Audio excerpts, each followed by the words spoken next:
Good evening. Welcome to Study Agora. Study Agora में आपका स्वागत है।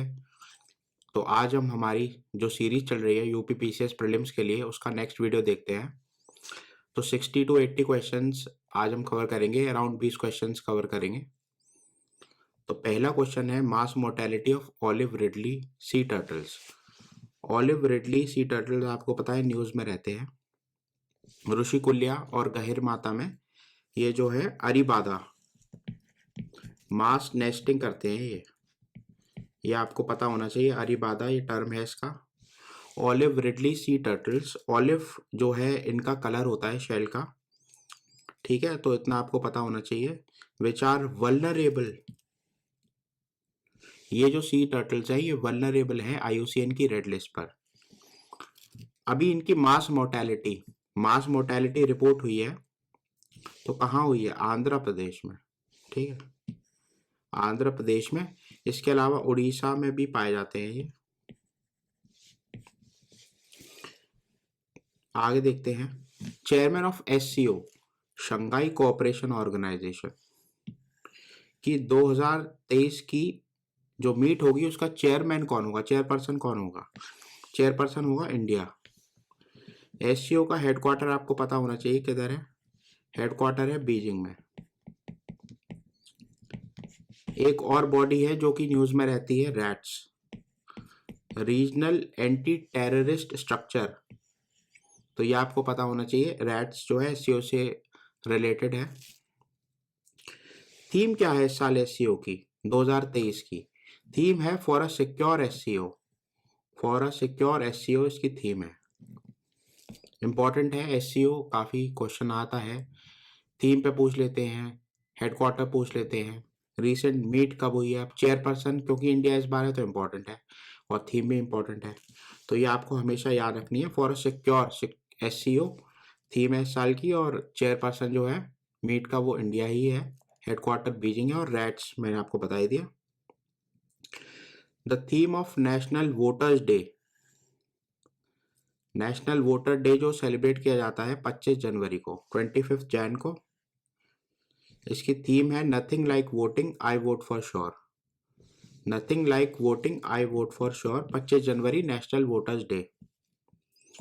आगे बढ़ते हैं। नेशनल गर्ल चाइल्ड डे कब सेलिब्रेट किया जाता है? ये इंटरनेशनल गर्ल चाइल्ड डे नहीं है, नेशनल गर्ल चाइल्ड डे है। ये 24 जनवरी को, 24 जनवरी को सेलिब्रेट किया जाता है। Who is recently sworn in as a new prime minister of New Zealand? New Zealand के नए पीएम, न्यू पीएम जो है वो बने हैं क्रिस हिपकिंस। क्रिस हिपकिंस हाल ही में जो उनकी प्रीवियस जो है जसिंडा आर्डन, इन्होंने जो है रेजिग्नेशन दिया था। तो ये आपको पता होना चाहिए किसने रेजिग्नेशन दिया, जसिंडा आर्डन ने। अब न्यू पीएम कौन बने, नए प्राइम मिनिस्टर बने Chris Hipkins. A nuclear powered spacecraft being developed by NASA and DARPA. NASA और डार्पा, बेसिकली ये डार्पा जो है ये एजेंसी है, जैसे हमारे इंडिया में डीआरडीओ है ना, defence research and development organisation, वैसे ही डार्पा जो है ये उधर रिसर्च करती है और वेपन्स बनाती है डिफेंस के लिए। डिफेंस एडवांस रिसर्च ऑर्गेनाइजेशन है इनकी। नासा और डार्पा ने मिलकर न्यूक्लियर पावर्ड स्पेसक्राफ्ट बनाया है, न्यूक्लियर पावर्ड स्पेसक्राफ्ट, ठीक है। तो बेसिकली ये इसके अंदर रिएक्टर होगा, न्यूक्लियर फिजन रिएक्टर होगा, वो एनर्जी प्रोड्यूस करेगा। उस एनर्जी से स्पेसक्राफ्ट जो है it will fly, it will not use any solid और लिक्विड प्रोपेलेंट्स। तो सबसे पहले तो ये एक बहुत बड़ी चीज है, क्योंकि स्पेसक्राफ्ट वो भी न्यूक्लियर पावर्ड। अब ये बनाया क्यों जा रहा है? बनाया इसलिए जा रहा है कि अगर आपको मार्स तक जाना है या कोई आपको और मिशंस भेजने हैं सैटर्न पर, जुपिटर पर, तो it will take very long time to reach there. Space travel आपको फास्ट करना है तो आपको न्यूक्लियर टेक्नोलॉजी डेवलप करनी पड़ेगी और आगे जाके न्यूक्लियर फ्यूजन ही करना पड़ेगा। तो ये जो स्पेस क्राफ्ट डेवलप किया है उसका नाम है ड्रेको। नासा और डार्पा ने बनाया है स्पेस क्राफ्ट ड्रेको। अब एडवांटेज मैंने आपको बता दिया, it will be much faster than normal जो प्रोपेलेंट्स हम लोग यूज़ करते हैं रॉकेट्स के अंदर, जैसे इंडिया का जो रॉकेट है PSLV और GSLV, उसमें जो एक रॉकेट है वो यूज़ करता है, PSLV जो रॉकेट है वो सॉलिड लिक्विड यूज़ करता है प्रोपेलेंट्स, और जो GSLV Mark 3 है वो यूज़ करता है सॉलिड लिक्विड और क्रायोजेनिक अपर स्टेज। तो ये आपको डिफरेंस पता होना चाहिए, क्या है रॉकेट्स के बीच में डिफरेंस क्या है। ये टेक्नोलॉजी काफ़ी एडवांस टेक्नोलॉजी है, अभी हालांकि ये डेवलप हो रही है, अभी बनी नहीं है। First ever joint military exercise between India and Egypt. India और इजिप्ट की जॉइंट मिलिट्री एक्सरसाइज, इसका नाम क्या है? साइक्लोन 1। साइक्लोन 1 बहुत इंपॉर्टेंट है, मिलिट्री एक्सरसाइज है, आर्मी की एक्सरसाइज है, जैसलमेर में हो रही है।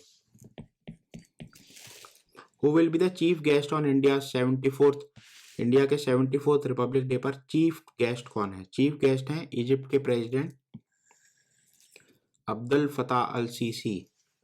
Abdul Fattah al Sisi, Egyptian president, is the chief guest on India's 74th Republic Day. The foundation day of Uttar Pradesh, Uttar Pradesh का फाउंडेशन डे ये है 24 जनवरी को। बहुत इंपॉर्टेंट क्वेश्चन है ये, तो इसको तो 2 स्टार दे रहा हूं मैं, बहुत इंपॉर्टेंट है। Foundation day of UP Uttar Pradesh is celebrated on 24 जनवरी। फिर एक क्वेश्चन रिपीट हो गया है, नेशनल गर्ल चाइल्ड डे 24 जनवरी को मैंने आपको बताया अभी। अब Aditya L1 mission, Aditya L1 mission जो कि इसरो ने लॉन्च किया है, ये करेगा क्या? ये स्टडी करेगा सोलर कोरोना। सन की जो आउटर मोस्ट लेयर होती है, मान लीजिए सन है तो उसकी आउटर मोस्ट लेयर होती है, तो वो होती है कोरोना। अब इसका टेम्परेचर जो है काफी ज्यादा होता है इन कंपैरिजन टू सन का जो एक्चुअल सरफेस होता है। अब ये भी एक मिस्ट्री है कि इसका टेम्परेचर ज्यादा क्यों होता है, तो इसी की स्टडी करने के लिए कि इसका टेम्परेचर ज्यादा क्यों होता है, ये मिशन लॉन्च किया गया आदित्य L1। ठीक है, और इसके अलावा ये और भी चीजें करेगी। सोलर विंड्स जो प्लाज्मा सन से आता है और अर्थ के एटमॉस्फेयर में वो जो है इफेक्ट करता है सैटेलाइट्स को, तो उसका इफेक्ट क्या है, effect of solar winds on earth atmosphere, ये भी स्टडी करेगा। L1 इसका इस नाम इसलिए है क्योंकि लग्रांजे पॉइंट 1 पे है ये। ठीक है, वहां से ऑब्जर्व करेगा। बेसिकली एक ऐसा पॉइंट है, मान लीजिए अगर ये सन है और ये एक अर्थ है, तो अर्थ की ये पॉइंट मान लीजिए ऐसा पॉइंट है कि यहां से जो सन की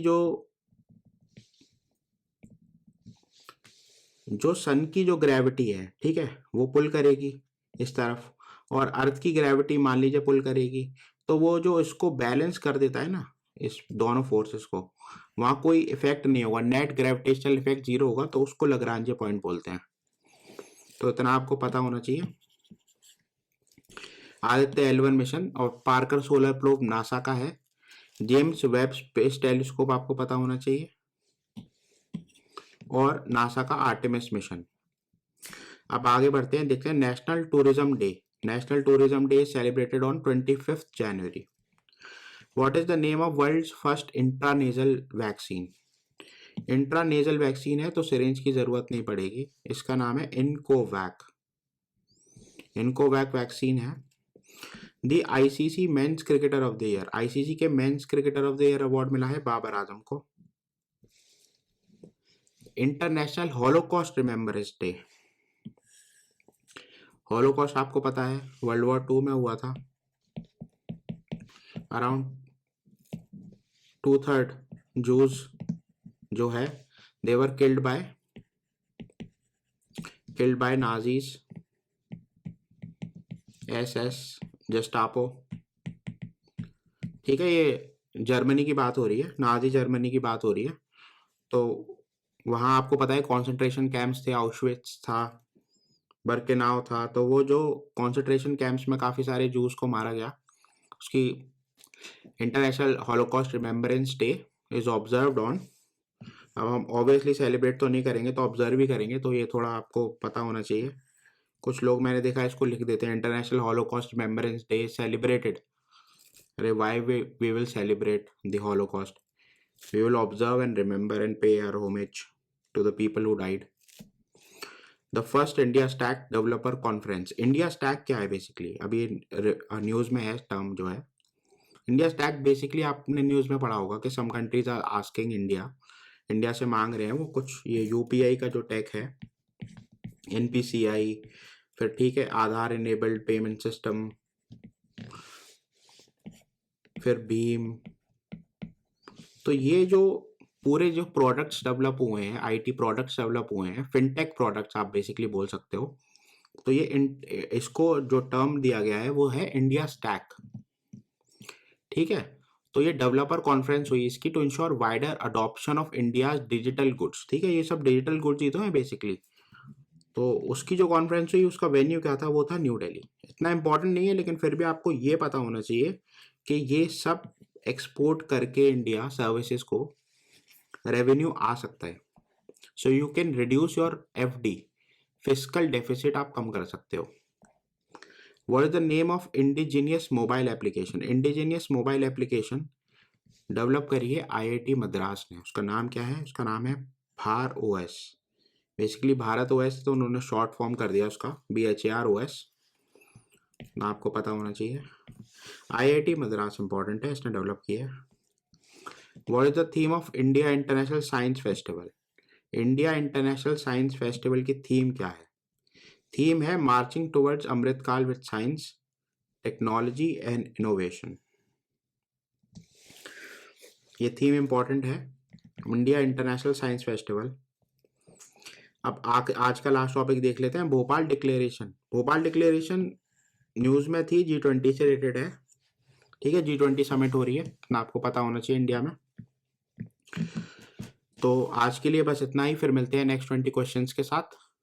चैनल को लाइक करिए, शेयर करिए, सब्सक्राइब करिए और इंस्टाग्राम पे मुझे फॉलो करिए UPSC_Agora. वहाँ आपको करंट अफेयर्स मिलेंगे, क्विज मिलेगी और अपडेट्स मिलेंगे सिविल सर्विसेज के. ठीक है, फिर मिलते हैं नेक्स्ट वीडियो के साथ. Thank you, have a nice day.